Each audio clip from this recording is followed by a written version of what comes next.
from Relax. This is TOFOP. I'm Charlie Clausen. I'm Will Anderson. Hello, and thank you for watching. And if you are watching, Yeah. what do you make of our surrounds? Third week in a row that we've been in this Cave. Here's what I will say. I've enjoyed the show so far. So we will get together for a day of recording. That is the way that we do the show these days. Once a month on average. You know what, though? I've been enjoying it. Yeah. I've been enjoying taking the experience off screens and having a real life in-person experience. Yeah. That's right. It's old school TOFOP. Exactly. That's how we used to do it, with less alcohol and weed. And today, it feels like we are doing the podcast in a boardroom.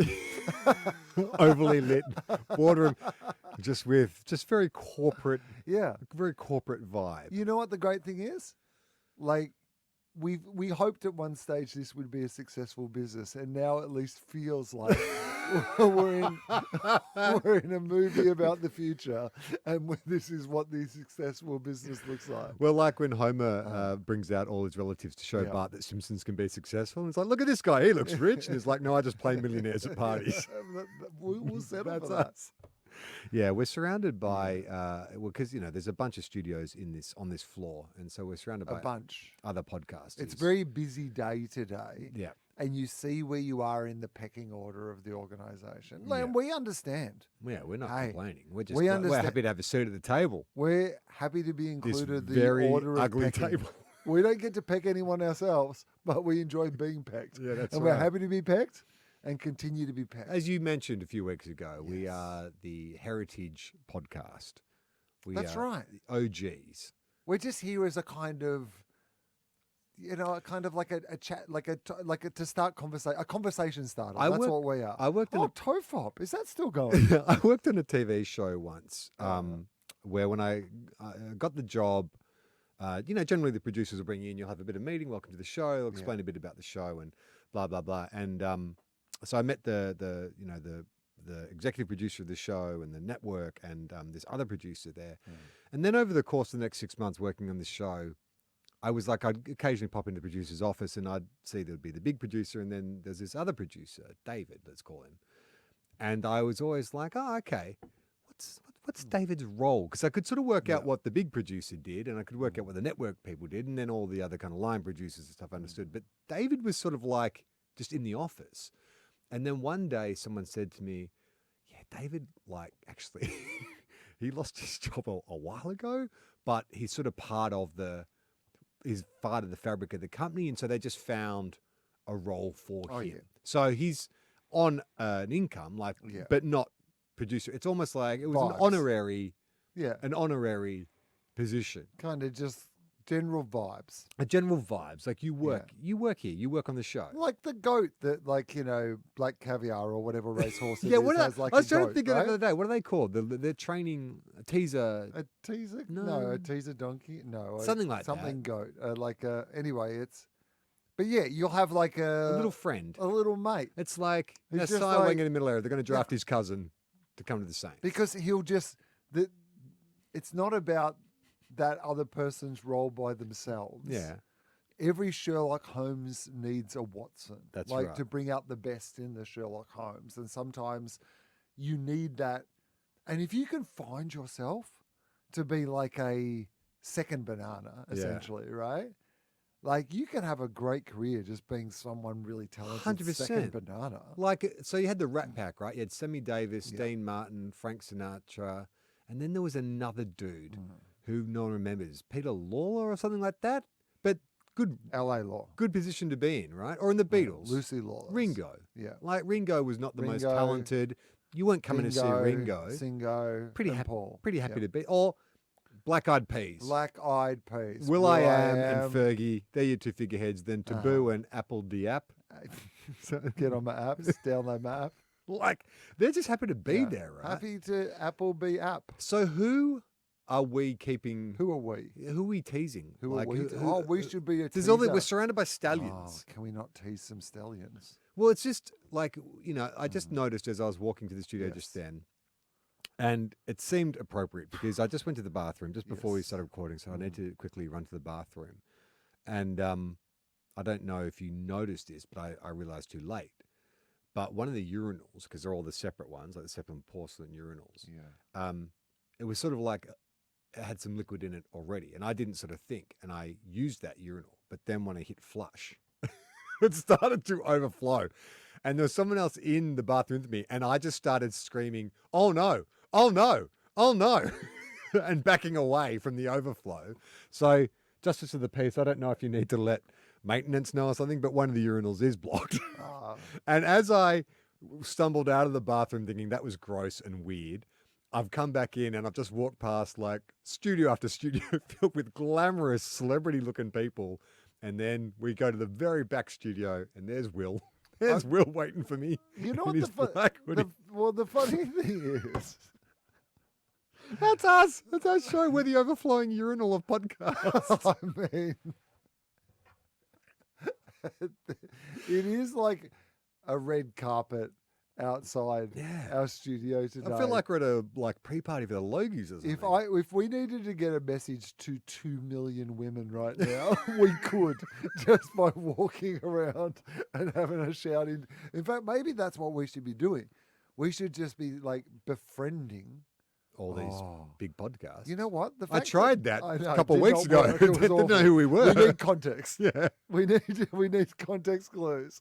All right. So Do we need to dress up more though?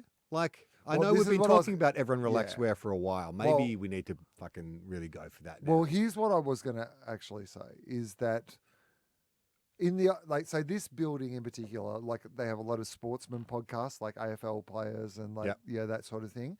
So sometimes on a day you'll come in, or they'll, like Howie will be interviewing like some famous sports person. There'll be that vibe. Or on a day like this, it is just female forward, one or two glamorous female hosted, shooting so much content for like obviously video They're as much millions as it of is followers. for audio, and it's being distributed everywhere. Like we are so close to having an audience. Like physically, like we are barely meters away. Meters. If we push the Meters. wall down, we're Right. right next to It's a Lot. It's just there. All the gold in the world, It's Charlie. amazing. It's just behind these curtains. What if it these turned out behind these generic listener screens? you and I died the first time we came into Listener to record TOFOP after inking our deal? We died. We both got electrocuted. We Yeah. both touched the microphone and died. Well, that seems And this is likely. our Hell, our circles of Faustian hell. bargain. It's like just constantly podcasting. surrounded by in immensely increasingly more. shitty studios and increasingly more glamorous people. We didn't break them with Hamish and Andy. We've got to send in Rebecca Judd.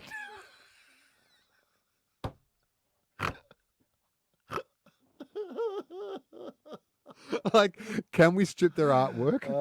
Can we strip away their artwork? We'll put them in just a giant room, a giant black curtained room with none of their artwork. What if we pivot to our podcast? Like, being- imagine if you were someone who knew nothing about any of the, and you walked through and you saw like glamour, Well, you know what celebrity, it'd be, and then who are the two fucking old dudes in hoodies? well, you know what we are?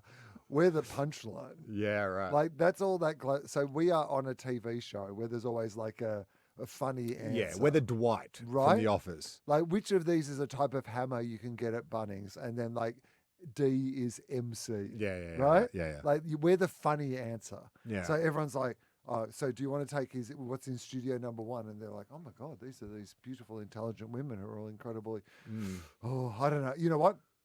This is pretty great, but I'll look into studio two. They look into studio two. They're even more famous. And they're even all bigger sex roasts. positive They're all, and a it's beautiful amazing. world. It's just like Yeah. everything. It's like, oh my God, well. This is going to you get know what? better. The rule of threes. What's down the back? You must keep the really good stuff down the back. There's a guy talking In that about unlabeled overflowing studio. a urinal. Yeah, what's that? What's that down there? I mean, the tide has turned on the cliche about podcasting. Then we were the cliche for a long time, We were the cliche. but now we're counterculture, man. Well, Do we take that attitude? I don't know yet if we are counterculture yet, but we are certainly the idea that podcasting, and I've read a lot of, even in the male influencer space, it's so much of it is content creation now and Yes. led in that direction for video forward or Need that shared content, on your other baby. socials or whatever. Yeah. And so many of the spaces now are these like female forward shows that have their own audience, but these male forward shows that have a different version of their own audience that are all made. But it's not what we do No. at all. So we could be counterculture soon. Yeah. I wonder if. How long do you have to be not culture to be counterculture? I mean, we were never really culture. Well, I guess you think about celebrities like William Shatner, David Hasselhoff, who kind of start off as kind of jokes. Then Do you think we could be a joke? I mean, maybe we could be a joke. we don't in take the context of their like the 100%. audiences If out we were there. to sit in, If they were like right now, they're like, it's hard to have this conversation today because I'm feeling so non-glamorous because I had to deal with the ugliest, grossest old symbol of the patriarchy out there. maybe has wee on his sneakers because he overfilled the urinal. Oh, well, soggy sneakers out there. I mean, I guess we could. Like, it Yeah. would just depend on. I don't know that we could become counterculture on our own No, because no, we of have course to. not. We have need to be adopted adopted. by like one of these Yes. trendy female podcasts, Yes. and they're like, "Oh, these guys What are do funny." they need from us? What it, hole could we would be it would be something. Well, think about like what Howard Stern used to do with Howard Stern would find oddballs and then he would bring them into the show and exploit them. fill? That's what. An exploited oddball. Yeah, would be an Ah. exploited oddball, but it would have to be. I think you'd keep it to a narrow focus. So our views on X would make us. So like, yeah, great. what's your beauty routine, Will? Yeah. And you're like, I stick my face under the shower. Do you even do that? What do you do? Do your I beauty- No, I understand you have a shower, but do? Hang on. no, I wasn't. Hang on. I understand. I was going to set the bar pretty low, Right. but it was going to be above washing your face. Okay, what's your beauty routine then? I wash my face in the shower. Do you use some kind of scrub or a soap? I don't like no scrubs. A scrub ain't a girl who's got no time for whatever. Yeah. no. You know all the words to mbop, but, Yeah, but not no no scrubs, scrubs. it turns Even out. Weezer know all the words. So I have a cleanser and a moisturizer and a whatever. Okay. How often do I use those things? I would say once a week. Right. I tend to around when I'm doing the TV schedule, because you have to do makeup and all that sort of thing, at least kind of properly clean and moisturize and etc. I could just see like those girls just staring at you horrified right now. But then No injections, no injectables, no face masks. up to date on my vaccines. Okay, but no cosmetic. Wore a mask I think for a lot longer Don't than most dye your people hair do. anymore. Don't dye my hair anymore, no. But I dyed my hair for years. Beauty routines. But I I mean, haven't dyed my to hair be for about honest, 5 or 6 years. like I think. don't have any. Like I don't even have cleanser at home. Like I don't do anything to my face. A couple of years ago, I was getting a weird skin, like mottled skin discoloration, and so I went to a place that gave me this serum that I had to put on my head to even out the skin. Yeah. And it was like an acid, like a light acid. Yeah. I think it's meant to sort of even out the skin tone and then moisturizer. But I dug that out the other day and it's past its expiry date. Well, you should definitely rub acid that's past its expiry I date on did. your face. Well, because I was It's doing like a this, start of a Batman villain. I was doing this job in Melbourne, Oh. and because I haven't worn makeup for so long, the first couple of days of being on set, my skin went fucking apeshit, and I got a massive pimple on my head. And so then I became very fanatical about. So I was using cleanser Yeah. every day. At the end of a shooting day, I'd take the cleanser off, and then in the morning I'd use cleanser and moisturizer. And so I was feeling like I did have a beauty routine. But then my attitude, much like when I choose to sort of get very fit or healthy, is will people see me on camera? Like if that's my motivation. But in my general life, I'm like not going to shave, not going to use any beauty. I'll wash my hair and use soap, deodorant. But does that count as a beauty routine, or is that the bare minimum? Well, you didn't allow me that bare minimum in your original example when you accused me of being a person who's never washed their face. You say, well, no, you surprised me by using cleanser. I just thought you'd be an old Well, school. as I said, Have you ever used soap instead of shampoo? Where you just like, there's no shampoo. So I'm just gonna... probably in my life I have done that, but I wouldn't regularly do that. I'm not a huge shampooer. Really? No. Well, you like oily hair. I don't. My hair doesn't get particularly oily. Like, I mean, I obviously rinse out any product or whatever it might be, but like otherwise, it's actually pretty. I mean, when I think about my shampoo, it's medicated, like Millhouse. Just, like everything about us is unglamorous, but that's good. Yeah, my head. The weird thing is actually, I've got like what'll tend to happen for me is I'll get it like more of a regular inflammation. Like inflammation or rash if I use shampoo or conditioner too regularly. Right. So I actually have to kind of see. This is the opposite. This is the counterculture. Can you imagine us on one of these podcasts, and it's like, I know we've just been talking about like you know this latest injectable, or Dr. So and So's here with the skin peel, and then you're like, I can't shampoo too much because my head gets itchy. Yeah. And everyone laughs. They laugh, and it's like, hey, all right, do we get some of that money? I'm fine. Like, this is what I've realized as I've got older. I actually started this thought weeks ago on this podcast, but luckily it was just earlier today. Whereas my dad's lived on the same road all his life. Yep. And I've been thinking about that a lot recently, which is I wonder if that we've gone away from the idea that actually you can build a pretty good life and a pretty manageable life and like live most of the things. Like I've done so many things in my life. Do I think that I've had a better or worse life than if I just stayed and built a life in that area? Because there is only so much of the world that you can get involved in. And there is only so much of the world that you can know about. And I think part of what is so stressful about modern day times is we suddenly have access to all the information in the world, but we're trying to jam all the information into the world into like something that is not built to hold or process all the information in the world. And so sometimes you just got to go, maybe I just need to deal with what is in front of me. 100%. I think that's kind of I feel like in the same way they talk about kids now are moving towards what's it called? Chastity and not celibacy, but choosing to sort of wait before they have sex. Like we had an oversex culture for a while, and then the next generation always rebels against that.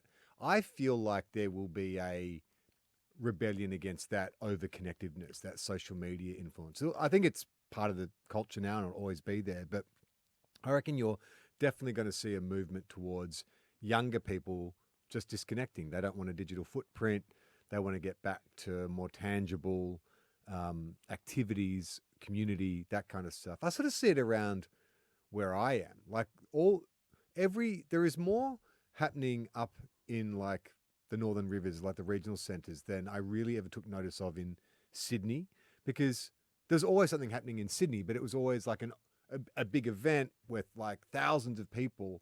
And you don't really, you're there for the event, but there's no real connection. Whereas there's like a book fair or a market or this kind of festival, or you're like a band is coming to town or whatever. And it feels like whether you live beachside or you're in the hinterland or whatever, people come together and there is this sort of like crossover. Yeah. And I think we were just talking about this off air with the Justice of the Peace, who's asking about small town living. And I said, that's the sort of number one thing that I never anticipated as someone who grew up in the city, was this idea of community. And, you know, I'm very, not standoffish, but sometimes I feel awkward when I'm meeting new people, or, you know, you're thrust into these situations where you're dealing with people you don't know all the time. But in a smaller environment, it actually becomes really kind of like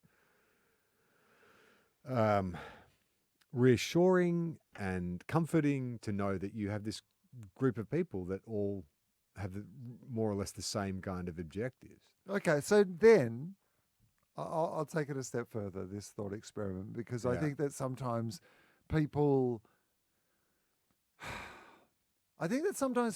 and like I'm one of these people, I think, which is that if you're a bit socially anxious, like the idea of like involving yourself in the community sounds like it always means like I'm going to have to know all these people Yeah. and go to everything and whatever. But it actually is more the idea of thinking about the idea that you live in a community and how am I contributing to this community. Yes. It doesn't mean that I need to go to every town meeting or every blah, blah, but if I see some shit on the ground and I'm the sort of person who like picks up something on the ground, Yeah. I contribute. Or if I've got a business that like makes good things or serves the community in some way or gives a local discount or whatever the thing is, like it's just that idea of thinking that you are part of a community and you are doing things in service of that community. Yeah, there's a really interesting case study up where I live. There's a guy in town. He's an older guy, probably in his 70s. And I'm not sure what's going on for him mentally, but clearly there's something going on for him. And his thing is he walks everywhere. And like he just walks the roads. So you'll just see him on different roads around town, but like he looks a long, long way. Yeah. And it's become a bit of an issue because he walks on the road, not in the middle of the road, but like on the side of the road. And obviously a lot of those streets, the lighting's not great. And so you can be driving along and you won't see him to the last minute. And so there's always this discussion going on in the community forums and stuff about like, Jesus fucking Christ, like this is a danger. Someone's going to hit him. You know, someone's going to have to live with that. And then the other side of it, which is like, leave him be, make allowance for it. This is where we live and he's been here longer than us. That's right. And so people have sort of reached out to him to try and either like get him to wear a high vis vest or some kind of markers, but he rejects all that. He just wants to do his thing, which is he just goes walking all the time. And at first I was very much in the camp of like, this is fucking crazy. Like some kid's going to accidentally run him over or whatever and going to have to live with that. But then I was like, or as a community, do we all have a discussion? Because it's, only a couple thousand people in my town and say, okay, we just agree that this guy's got a pass for this thing and that we just have to be extra careful. And so people do, there'll be notifications saying, hey, I saw him walking along this road here, just take care, walking along here. In the same way as you would tell people in the area to worry about kangaroos or whatever, like it is a thing you can identify. And I agree with what you're saying, which is there is a solution if everybody just gets together and agrees that there is a solution. Yeah. And if one day there is a tragedy attached to that solution, but if that's how he needs to live or wants to live or whatever, then, but the people can try at least for there to be a positive outcome both ways, right? But you can only do that in a small community. Like if that was in Melbourne or Sydney or Brisbane or Adelaide or whatever, it's too big. And that he just gets grabbed by because I'm sure that the police must have been sent out to talk to him or whatever, but he's not doing anything illegal. They can't stop him. So there is this kind of just acceptance that, all right, well, this is just part of living out here. I mean, it is nerve-wracking. Of course. Like, because sometimes you'll just come around a bend and be like, holy shit, okay. And like he's wearing dark clothes at night. So it's like... I know, terrifying. Yeah. Yeah. But I understand what you're saying, which is like the idea of can we do something to at least help? Yeah. Can we meet this halfway in some sort of way? Well, there is also that element in the Northern Rivers still of like, hey man, like each to their own, and you know, people come up here to live their own lifestyle, and if it's not impacting you, but then the question is, but is it impacting us if they're, it's a public roadway? Yeah, but next you'll be saying that, like, taking magic mushrooms and driving is impacting local safety. No, never say that. No, it's bloody 5G, mate. That's what you got to worry about, not the old guy in the dark. I mean, but the genie's out of the bottle, right? So the world's interconnected. What genie? As in the social media, the connectedness, like, this sort of saturation of... It's really interesting now to me how out of the bottle it is or it isn't. Yeah. Because is there a point where the saturation of it all just becomes so saturated that we just go, bah? That's what I feel like will happen. I mean, it's weird, right? So, I'm already not impressed by anything. Yeah, and the sort of feeling of doom scrolling and that kind of dopamine. People do know it's not good for them. Yeah, and the dopamine release. And And if the next generation are raised seeing their parents, like in the same way as like Smoking. it's like, Yeah. I'm not going to smoke, I'm not going to drink because, you were all dickheads when I was growing up because you were all drinking. Maybe there will be generations who are just like, what are you talking about? You all are idiots. It's also, Or are the screens just so compelling? they're so that- addictive, and there is no immediate physical. And I do love what we're like, and we can't do anything about it. I should. We've never tried, but I should. We can do nothing about it. Well, I think like bringing in that social media ban is not a bad start. I understand it's very hard to police and stuff, but at least there is some action on that. I mean, there's a lot of movements. I always love I don't know enough about it to have an expert opinion, but the idea of us doing something, sending a message that we should be cutting down on that social media use can be really tough, particularly for younger people, is a good message to send regardless of how effective it is as a policing thing. Even if it gives parents permission to say you can't because the government says you're breaking the law, right? Yeah. Which I think often you're just giving the parents a hand to enforce something they want to be able to enforce anyway. If kids find workarounds, then kids are going to find workarounds. We understand that, but that's not a reason not to. I know. Yeah. They make alcohol available to 15-year-olds. They're still Just going 'cause to some hang out in a 15 bottle shop and pay some it's 20-year-old to fine. go in for them. Eventually, they'll find a 20-year-old who's willing to get the $20. Yeah. But I think I feel like we can't get the genie back in the bottle, and I feel like and there's some people who I think can cope with. Yeah. Like, look at those influencers like the Mr. Beasts of the world or the Logan Pauls who have made incredible careers and money out of it. They seem to be people with, I don't know, ADHD or whatever, who enough stimulation is never enough. But I think that for the majority of people... What are they? What are they? What's Mr. I don't know much about Mr. Beast. You don't know? Me neither. Justice of the Peace, do you know much about Mr. Beast? No, he's just this big YouTube guy who does stunts and, Seems to be always giving away gives away implausible amounts of money. Well, he's worth billions. Yeah, but how? When he's giving let's away look so this much up. money, how do you... I think that he's sounds... making that much that he can afford to give it away. I mean, is that the does point. sound like the sort of argument that ends to someone someday going, there's no money left, guys. I don't know what happened, but unfortunately, this was a giant Ponzi scheme and there's no money left. Okay, here we go. All right. Mr. Beast. Tell me about Mr. James. This is the best old person learning about young person thing of all time. Who is Taylor Swift? Yeah, let's learn about Mr. Beast. I want to know. James Stephen Jimmy Donaldson, born 1998. That makes me feel sick. Oh, That's well. when I graduated university. Still saw the towers come down.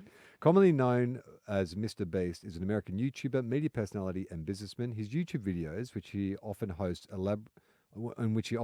elaborate challenges. I'm gonna put my fucking glasses on. And philanthropic efforts are known for their fast-paced and high production values, with over 430 million subscribers. Yeah, that's a lot. I mean, that's crazy, isn't it? Like, you talk about, the final episode of Cheers got 37 million people watching it. Yeah. It's just like more than the population of America. Well, it is that thing of I think, MASH or whatever might get 100,000 or the Super Bowl might get 100 million. Yeah, right. But 430 million. He's also the for third Mr. most Beast. followed creator on TikTok. So he was born in Kansas. Third most. Who's number one? I know, right? Probably one of the podcasts next to us. That's right, Beck Judd. Yeah. He was born in Kansas, raised in North Carolina. He began posting in 2012 under the hand. So 2 years after we started TOFOP. Oh. This fucking kid. So this is a parallel. Yeah. Basically. Yeah. Under the handle Mr. Beast 6000. Yeah. His early content ranged from Let's Play video games. He went viral in 2017 after his I Counted to 100,000 video and tens of thousands of views in just a few days. Can I just say this, by the way? Have you noticed that? I'm assuming that video is just him counting from 1 to 100,000. Yes. It's just a simple idea that it would be compelling to see somebody do something like that. But here's what I'm also going to say is, so much of this modern day culture has come out of video game culture, right? Like Twitch, streaming, etc. Yeah. Parents would, when I was growing up, tell kids not to get into video games because it would be detrimental to your employment opportunities. And yet it seems that knowing how video games and the gaming algorithm works would be absolutely the most essential thing that you could have to survive in our modern day economy and society. And video games are the most profitable entertainment industry still around, more than movies, more than TV, more than books, of course. Is the entire economy based on, oh, shut up, Mum? Donaldson is the founder of Mr. Beast Burgers, Feastables, and co-founder of Team Trees, a fundraiser for the Arbor Day Foundation that's raised over 24 million. He also co-founded Team Seas, a fundraiser for ocean conservation that's raised over 30 million. I'm interested in like his conservation. Like, I mean, I'm glad that at least there is some. It's interesting to see. Like, I'd be interested if someone's. I'm sure somebody on the internet's done like a deep dive into, Mr. Beast and what he's up to. Okay, so he's won a bunch of creator awards from YouTube. Okay. So 2016, he had 100,000 subscribers. A year later, he had 1 million subscribers. A year later than that, he had 10 million subscribers. The 3 years after that, 50 million subscribers. Then 100 million, 200 million, 300 million, and to 2025, 400 plus million plus subscribars. See, that's what you're meant to do. You're meant to grow Scale your up, audience. not just sort Not of just start stay- here and stay there Yeah. like us. Our Wikipedia page should be like in the same time. It'd just be a straight line. That's what I mean. I was asking the other episode. It's like, have we gone up and down? We're He's- just going. Yeah, he's straight and we're dead. We didn't. We've been pronounced We're the dead. tortoise, and like Yeah. there's heaps of hairs Yeah. around us, and we're just like. So, well, there's a we chance. just got to then. outlast We're Mr. just going to Beast. outlast, mate. I don't know. He's a lot younger than us. Yeah. Okay, so he uploaded his first YouTube video Oh. at the age of 13 Yeah. under the name SB6000. Okay, so much like you said, kids saying don't play video games. Are you, by saying to your kid, hey, get off social media or YouTube, are you potentially denying them becoming a billionaire? Well, I think that is the trap of social media and the internet, is that because we've now seen that there is a small amount of gold Yeah, in them them hills. hills that that everybody thinks that they can be Mr. Beast, right? Okay, yeah. And that's the problem, because not Okay. not everyone is Mr. Beast. So the first thing that really caught The fire great was creator of our time. he did a Nash, 100 million. Mr. Beast, 400 million. his first video to catch fire was these are the worst intros on YouTube. So this Oh, is okay, why yeah. we don't know anything about it, because this is so coded towards like a much younger demographic. Yeah, but also he's grown with. He was in the place where YouTube has grown so much as a place where content is, because it used to be kind of like just little funny clips and whatever, and now it's such a powerful like international television network. Yeah, And he was there. right at the start. Right he's like in the he's the infrastructure. fucking heritage like Yeah, us. he's But, us. but he's How did he not. do it? All right. So his big breakthrough video was the counting to 100,000. How many hours do you think it took him to count to 100,000? So More than a day yeah, I mean, in hours. How many hours? so well, let's just. I'm going to try to quickly. break Less it. than 48, more than 24. No, that's my Oh, hint. okay. All right. I'm going to say 36. Higher, 39. higher, 41. lower. 40. 40 hours. And then he released it. 40 as, hours straight. Yeah. Then he sped it up and he released it as a 24-hour video. So Oh, yeah. Okay. I mean, that's Great. why, and that's 'Cause smart, you know what? right? I haven't got 40. I haven't got 40 hours. I got 24. But that's smart because YouTube loves long videos because more a chance to do more advertising. So the Nice. fact that Just he understands the locks you in. system, yeah. Donaldson gained popularity during this period with stunts such as attempting to break glass using 100 megaphones, watching paint dry for an hour. I mean, we can do all this. I mean, of course we can do all Staying this stuff. underwater for 24 hours, Oh, we couldn't do that. which ended up failing due to health issues. Yeah, he drowned. My nephew did, not 24 hours, but my nephew, who's very outdoorsy, he's like a tradie and stuff, but he also loves surfing and fishing and stuff. Yeah. He went on a fishing boat out to Indonesia for 2 weeks where he was doing some kind of like, not deep sea, but he was going down to the surface, like the what do you call it? The seabed. Like, deep sea kind of stuff Mhm. where he's plucking abalone or some shit. Yeah. But he was saying like he'd be down there for hours and he would have naps underwater, like in his diving suit. You Like- just have an underwater nap. Yeah, because he said he'd be down there for a few hours and like, he just would need a break. And so Yeah. he'd just like lie down You know what? and have a nap on the bottom of the You know ocean. what my problem with that would be? What? waking up. Oh, terrifying. Right? Oh my God. Like, how could you feel comfortable napping at the bottom of the ocean? Also, my second... Sharks. Well, sharks. Yeah. Definitely. I assume it's in a cage or something, right? No, I think he was just walking around like getting abalone. And it wasn't in a... Oh, But no, would because he you was have like a fishing. little cage for like, I don't think so. I think for he's just in napping? like Or he's a... just having a like a bottom of the... I think he's just lying on this... The way he explained it to me, he was just in a diving Interesting. suit. That's fucking crazy. That is, I mean... I remember his mum, my sister, like messaging me because she was worried because she hadn't heard from him Yeah, for a because couple he's of days. asleep on the bottom of the ocean. This is in Indonesia.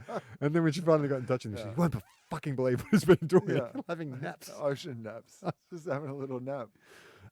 During the PewDiePie versus T-Series rivalry, Oh. do you know what any of that means? I don't. No.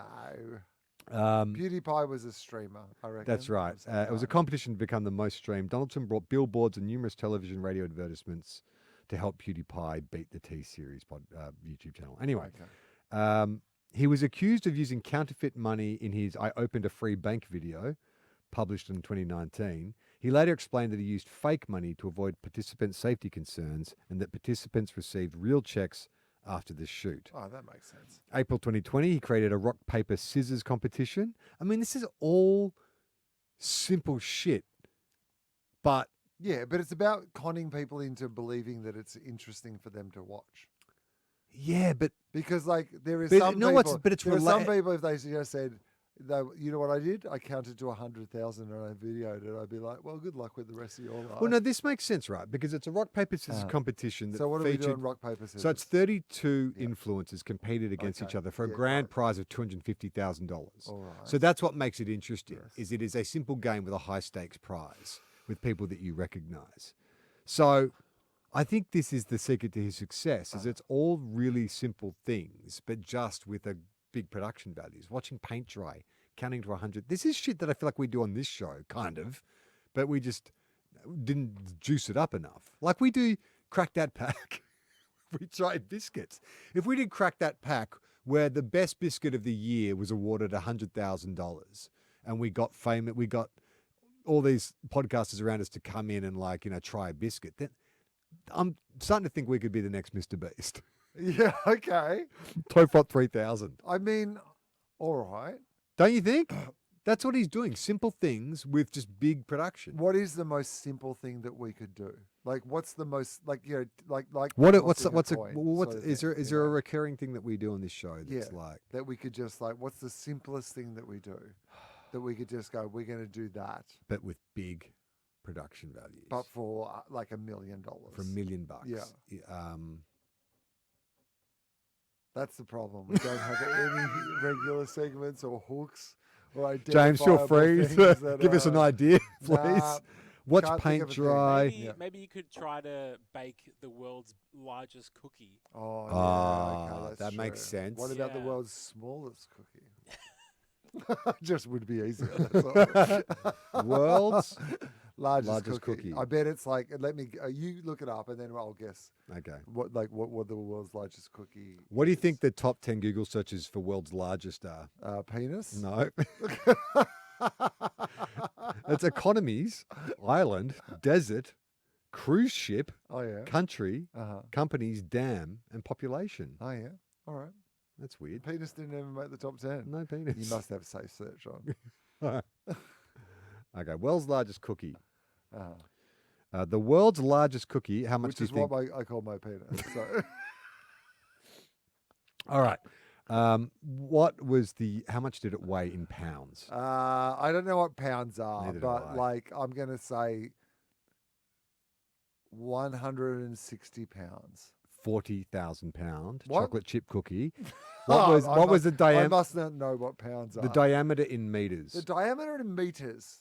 Yeah. Well, I'll now, give now you. that feels like it must be huge. It is huge, but it would fit within the 50-meter arc of an AFL field. Okay, is it 45 meters? Less. Is it 40 meters? Less. Is it 30 meters? 30.7 meters in diameter. It was baked 30. in 2003. No one has tried to. Well, they Top were like, this. well, we can't beat that. Why would you? 30 What did you say it was? 30.7 meters. 30 meters across. So that they've given Of you cookie. scale, so it fits right in the middle of a American football field. Wow. So that's actually pretty It's big. a big cookie. Why has no one Be tried to tough break to that keep since? it like, I mean, it'd be crisp on the outside, but it'd be tough to keep that. Gooey. It'd be very gooey. In the Very middle, I'd gooey. So imagine. how do you cook it? Flamethrowers. How do... Oh, there's some Mr. Okay. Beast content. Yeah, that's now right. we're talking. Yeah, that's right. We get all the Yeah. podcasters Yeah. in With listener with flamethrowers. flamethrowers to Yeah. cook the cookie. But on bungees. Yeah. So like we put it on like a truck, like like it's on like hot coals being heated from the bottom, but then we have influencers on like bungee with flamethrowers who are like heating it from the top. I think it's a great idea. Yeah, And do for the $1 million. And so instead of chocolate chips, because 30 Yeah. meters, you can't just we get Easter eggs. Hague's sponsor it. Oh yeah, that's They great. give us giant Easter eggs, Giant which Easter we melt eggs, into yeah. chips. Or maybe they could produce us some giant chips. That's true. The custom. I bet they could. They probably could, right? Because don't they Especially have for the big event. chunks? Yeah, Yeah. brought to Oh, us God, by. but you and I escape over the border with 14 tons of chocolate. Yeah. It's like, what are you guys doing? It was $1 million prize. We don't care. We did it all for the chocolate. We won. We won already. It's a perfect heist. With Thelma and Louise it. Yeah. Jump out convertible with just a car full of chocolate. Okay. So his mainstream success occurred only 4 years ago. That's when he Yeah. really hit the mainstream. He did a YouTube rewind in Thank God It's Over, about 2020, the first year of COVID, obviously. All right, let's get to some controversies, shall we? Let's find out what. He's got a lot of business ventures. He's got an app, Finger on the App, which is a one-time multiplayer mobile game. He's got Mr. Beast Burger. He's got the Feastable Chocolate. He's got his Lunchlies, which are like pre-packaged lunches. Bunch of investments and partnerships, television shows, philanthropy. He does seem to do a lot of work for charity. Okay. Yeah, charity. I mean, good. Good. Hopefully Okay. good. Controversies. Okay. And this may change what we feel about his charity. Working Charities conditions. are Nazis. Some former employees allege that Donaldson nurtured a difficult work environment. In a 2021 New York Times article, Matt Turner, an editor for Donaldson, claimed that Donaldson berated him almost daily, calling him an R word. Turner reported that he was regularly not credited for his work. The R word or a R word? The R word. Yeah. Okay. Reporting by insiders showed that Turner previously posted a video in 2016 explaining his allegations, and in 2019 released a deleted Twitter thread that stated he was yelled at, bullied, called mentally R-worded, and replaceable by Donaldson every single day. Okay. Another editor, Nate Anderson, any relation? Oh yeah. Uncle Nate. Uncle Nate, quit after working for a week in 2018 over what he said were unreasonable demands and called Donaldson a perfectionist. I mean, I think to be this level Yes. of success. This is a tough one, isn't it? It's Because like- with employees, you're like, yes, of course. Like none of us are surprised by that because you're like, well, yes, because you don't get to he's that putting level everybody under. He's clearly like the secret of his success is also that he's a sociopath. yeah, clearly. exactly. Does not care about like Yeah. work and environment. 9 other employees who worked for Donaldson also stated that while he was sometimes generous, his demeanor would change when the cameras were off. Well, Okay. that's the Ellen DeGeneres of it But all. also, almost everybody that I've ever seen in front of Yeah. the camera, like It's it not would the be same. weird if you, That's true. Have you ever met anyone who's who's exactly, the same? I mean, like, Hamish McLaughlin, I met him at a telethon, but we were sort of in between like a live cross. yeah, And he seemed to be the same Hamish that's on TV, but that might have been because he was in game mode, like he's been a pro. But I was surprised that he talked to me in the same voice that he talks on TV. Aaron Chen. Is he the same? He does feel like he's like often the same. I'm like, oh yeah, you're just actually, you're like this. Donaldson's disputed the claims, saying we've got high standards, but it's not a toxic work environment. Yeah. Okay. Which could be a thing. Controversy around his Mr. Beast burger. Okay. He said he wanted to shut it down due to quality issues, and he regrets signing a bad deal with virtual dining concepts. Oh yeah. Okay. I mean, who would start like a fast food company with virtual dining concepts. That I does that mean, sounds it evil. sounds That sounds like awful. RoboCop. Like Yeah. that's where everyone's eating in the. Just one more thing. Could I just actually, why do you keep covering up the name of your company every time we're having one of these conversations? Um, but the company's. He said the company won't let me stop, even though it's terrible for my brand. So he's Yeah, contractually he wanted out of it. right. He's done a deal, and the Mr. Beast brand is being taken down by these bad burgers, and he wants out of the deal, but he can't get. They out give of the people deal. chronic diarrhea. Oh, No, I don't know. chronic. Something like that. Oh no. Okay, there was allegations of sexual misconduct. By him. Um, Or just in Donaldson general? removed Ava Chris Tyson, one of the original cast members from his show, following allegations against her. I mean, no, or Ava could be a guy. Ava, I don't know. I don't know. Misconduct. That's she. She defended herself, saying she's never gone beyond making bad, edgy jokes. Well, that seems like a real Yeah. gulf between those two allegations. Yep. Allegations from Dog Pack 404, Oh yeah. one of Donaldson's former employees. I mean, we do live in that era now. Like it's So like you have to answer allegations to from Dog Pack 404. 404. It's like that guy in Elon Musk's, his team of Big Balls 2000 for his name. Was. But I think it's now like you hear it on Mr. Beast is being sued by Dog Pack 404. It's just become a common part of, you'll see a news show or whatever where they just refer to someone's Twitter handle or like whatever handle, and you're like, this is just the world we live in now, where like, Sweet 69 has an opinion on this political debate. There's a class action lawsuit against on behalf of 5 former contestants of the Beast Games. He did an unauthorized tour in May of 2025 of some Mayan ruins. Mexican authorities threatened legal action over a video published where he said, I explored 2,000-year-old ancient temples, saying he violated rules around visiting it. AI generated... I fixed Mayan temples. Not ruins anymore. AI generated content plagiarism. Oh. In June 2025, with the help of analytics platform ViewStats, Donaldson announced the creation of a new AI-powered thumbnail generator that could swap faces and styles with thumbnails of existing popular videos. The tool allows users to directly feed YouTubers' thumbnails into it without their consent to create new thumbnails. What does that mean? I don't understand. mean, Do you understand what Never have I felt more out of touch with something, because Does that make sense to you, Justice? I Lepez? understand No, what- don't ask Okay. me about AI. I got no idea. Okay. But also thumbnails. You said thumbnails Yeah, so hang many on. times. The AI-powered thumbnail generator a could thumbnail swap generator. faces So and what's a styles. thumbnail? A thumbnail is like the picture you see when you're scrolling down the list of YouTube videos you want to watch. It's the little image. Okay, so the little okay. It's Well, it's that's the thumbnail. logo of the episode. Okay, so what can you do in this? So what's this tool thumbnail? allows the users to directly feed YouTubers' thumbnails into it without their consent to create new thumbnails. So I guess if you want to do a video commenting on another YouTuber's video, Yeah. you can use this AI to take their thumbnail and feed it into your thing, so you can put artwork on top of that to say, this is why Will's YouTube channel sucks dick. And then, like, I'm assuming that's what it is. Yeah, and there's a whole thing about thumbnails being really important for like grabbing people's attention and Yes. getting Yeah. clicks. on Big a red video. arrow, yellow. They Yeah. joke about it in Weekly Planet all the time. Big Yeah. yellow writing, red Uh-huh. arrow. Yeah. So what? But what's the thumbnail? What's he generating? What? The tool allows users to directly feed YouTubers' thumbnails into it without their consent to create new thumbnails. Yep. So you're using someone else's original thumbnail Thumbnail. artwork to create new thumbnails.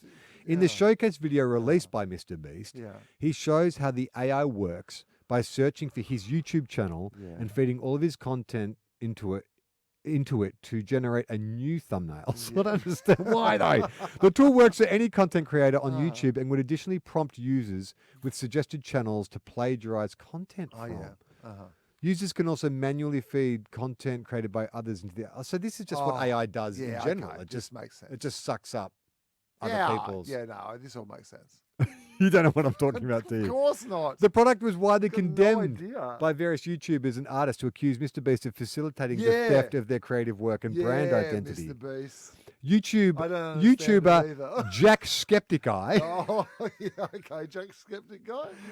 Wait in. not Jack Skeptic Guy, Jack Skeptic Eye, Oh, he's as got in a skeptic eyeball. eye. Yeah, criticized okay. the tool after his own logo and thumbnail style were used in promotional Yeah. material for the AI without his consent. Okay, so it's just basically what AI What are is you doing. talking about? Do you understand? No. Well, in the same way that generative AI is just drawing from existing material It's to create. taking stuff to create. So yes. specifically with AI, Yeah. so you don't want to spend the time using Photoshop or Canva to create the artwork for your episode. You can use this app Yeah. to create, I've got a new episode about, staying awake for 24 hours. And this will do it, but it's drawing on existing IP, people's existing thumbnails and artwork to create the artwork for you. So it's just stealing people's IP, basically. Like, it's what AI is doing with everything. Fun. Yeah. Okay. After the backlash received from creators, Donaldson announced on X that he had removed the AI thumbnail tool from the View Stats site. Okay, what are his political views?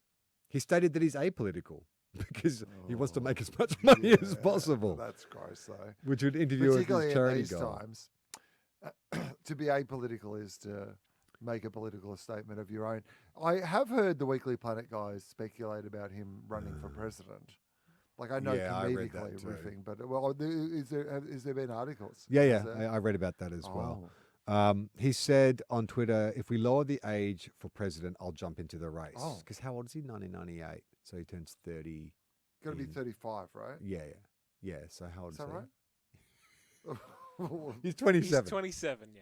Yeah. He's 27, and how old do you have to be? 35, I think. Is it 35 to run for 30 American president? Yeah, 35 for president, Yeah. I think. Okay. Yeah, okay. So he does want to run for president. I mean, he'll be fucking washed by the time he gets to 35. Or He'll Elon be Musk level, like, rich. we'll be going like, is it? I mean, Mr. we're Beast- also assuming Mr. Beast America will has still put have like $1 elections. billion on a oh, yeah, that's right. They're Yeah. going to have elections. He'll in 2 actually years. be America's next president. Yeah, for life. Yeah, when the other one dies. Okay, so in April 22, with an interview with Rolling Stone, he announced that he'd left an evangelical Christian group. Oh yeah, nothing has surprised me. And the he best in my life. identified as an agnostic theist. Oh yeah, all right. What agnostic theist? No idea what that means. Well, agnostic just means you believe there's something, but you don't know what it is. You don't know. Yeah. You don't know. I mean, I think everyone's agnostic, really, because no one knows for sure. Well, there'd be a lot of people who have firmly held beliefs that would disagree with you. Okay. But, I think being agnostic and being atheist feels quite similar to me. Well, What do you think? atheist is like, I don't believe That there is a God. There is a God. And agnostic's like, I don't know what the fuck's going on. Yeah. Like, I am absolutely agree with agnostics in that I don't know what the fuck's going on, but also I'm an atheist. I'm also an atheist. Yeah, I guess think. He revealed once that he once agreed with Christian opposition to homosexuality, influenced by his upbringing, where it was beat into his head every day, and he recalled being told that gay people are the reasons God's going to come down and burn this earth. Yeah. But he has since rejected those views and disavowed any anti-LGBTQ rhetoric. Good for him. Yeah, good for him. In May 2018, The Atlantic published an article on Donaldson's history of using homophobic slurs. The article stated that Donaldson, while still a teenager, had a habit of referring to people as F-slur on Twitter and regularly being using gay as an insult. So not so good for him. He retracted. This was in 2018. Okay. He later deleted all the tweets and said he's grown up and matured and doesn't speak like that anymore. Fair enough. Yeah, well, that is good. And of course, he is only 27 now. Yeah, so- he now plays for the Adelaide Crows. That's it.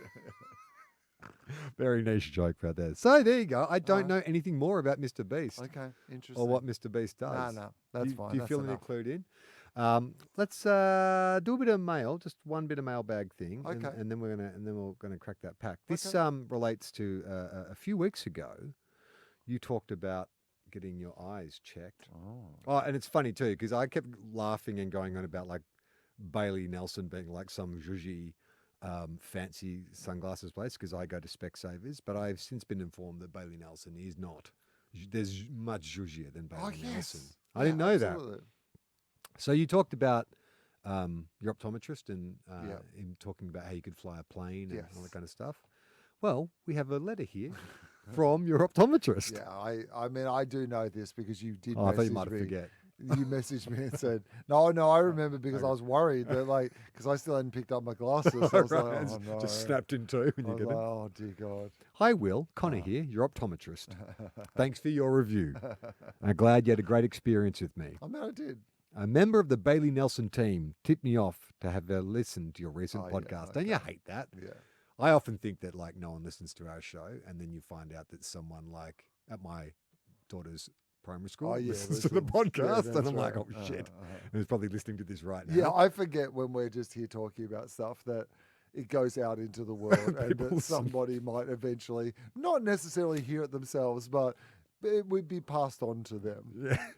I'm actually a locum optometrist, Oh, yeah. but planning to open up my own clinic Oh. in the very near future. So I'll hit you up when you need some more positive PR.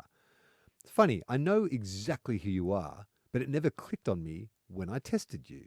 But I'm a big fan. And I hope you are definitely considering an fuck that up. An aeronautical career move. Oral career move. What is a locum optometrist? Like a locum doctor, I suppose. What's They a don't- locum mean? Well, they're not connected to yeah, they're like a substitute teacher, I think, a bit more like. Oh, you right. know, He was like just visiting.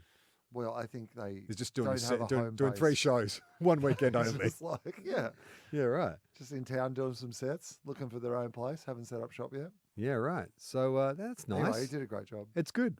Hopefully you get. and I've got my glasses. He helps you cheat on your next exam. It's like AWH. All right, it's time for.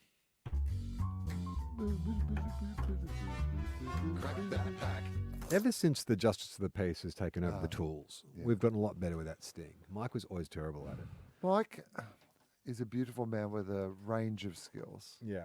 but that was just not one of them. Now, In fact, I think he was doing it on purpose. I have 3 crack that packs.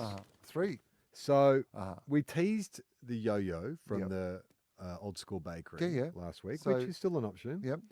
Or you could do a lucky dip with the other Ooh. 2. I'll let you stick your hand into the bag. And so, what do you do? Is it better to stick my hand in the bag, or is it better to you to give me like a kind of choose? But I pick a left like hand or right hand. Well, maybe just the. Oh yeah, okay. Let's just do left hand, right hand. Yeah, that sounds good. We'll do that. All right. I'm going to go with left hand. All right. Okay. It's a interesting. Woolworth special. It's a Woolworths, and when you say on special, you mean Literally On on special. special, That's why yeah. I got it. It's like we're going to save our money. quick sale. So we can't. This one expires best before today. So I think it's today, or when people are listening to this months ago. It's the 4th. Oh, it's the 4th day. Oh, yeah, we've got one day. Yeah, we got We've one got day. to Well, eat these are these. still best. At Does, their best. does So- that affect the grade we give it, knowing that it's about to go off? Well, it may is what I'm going to say. So they were baked in store. Yep. So there was a point where they were fresh. You Yeah. you could have got these on day one. And there were fresh. a lot of these. Okay, so all right, they did a big bake. Salted caramel pretzel cookies. Mm. Mm.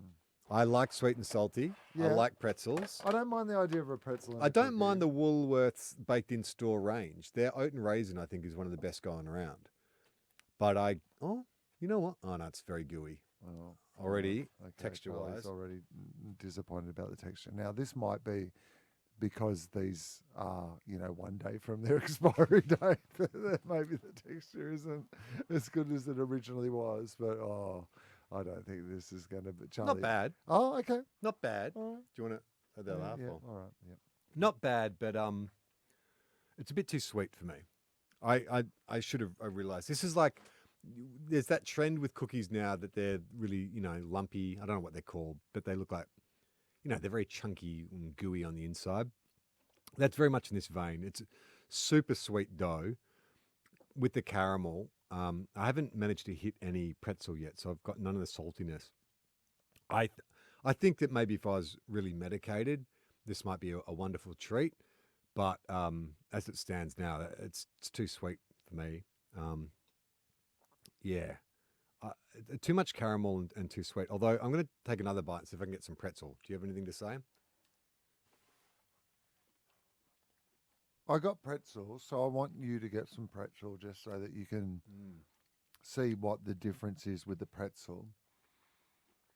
It definitely tastes like that best before date could have been moved back a couple of days. Maybe we should have a little date on there that says but not quite that good after this. You can still eat it, but it's probably not going to be at its absolute best.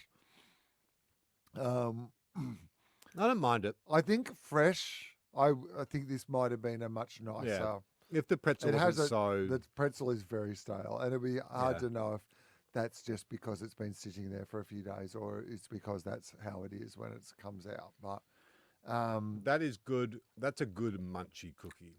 I think it's all sweetness and salt and like it's overwhelming. There's no nuance. It's too sweet, which is only counterbalanced by the savoury, but not enough for me. But you know what I'm talking about. It's like you just want to eat something really gross, and you don't give a fuck who's watching. That's what you eat. I always give a fuck who's watching. That's the kind of thing where I would sneak off to eat it because it's like a guilty. It's so gross. Yeah, I mean, it looks like the little edges with the caramel that are kind of crispy and like, you know, I do like that there is a bunch of different textures in it. I would give it like I think a B. Maybe a C+, I was going to say. Yeah, I mean, but okay, if it was fresh, that would be a B. If it was fresh, it would be a B. Yeah, I agree. C+ to a B, but not bad. Yeah. Not bad. I'll have to throw those out though. I can't offer them to anyone else in the listener studios. No. Certainly not Beck Judd. No, dear God. She'd be like, what are you? What are you thinking? Who are you? Who are you guys? Are you cleaning? You go overfill the urinal. Everyone's talking about it. Will, have you got shows to promote? Yeah, I do have. I'm doing some comedy shows. Comedy.com.au is the place where you can find all those details. Come and see me. Yeah, we've got heaps of links for stuff in the show notes. So just go have a search around. And if you want to support us, Patreon's still the best place to do it.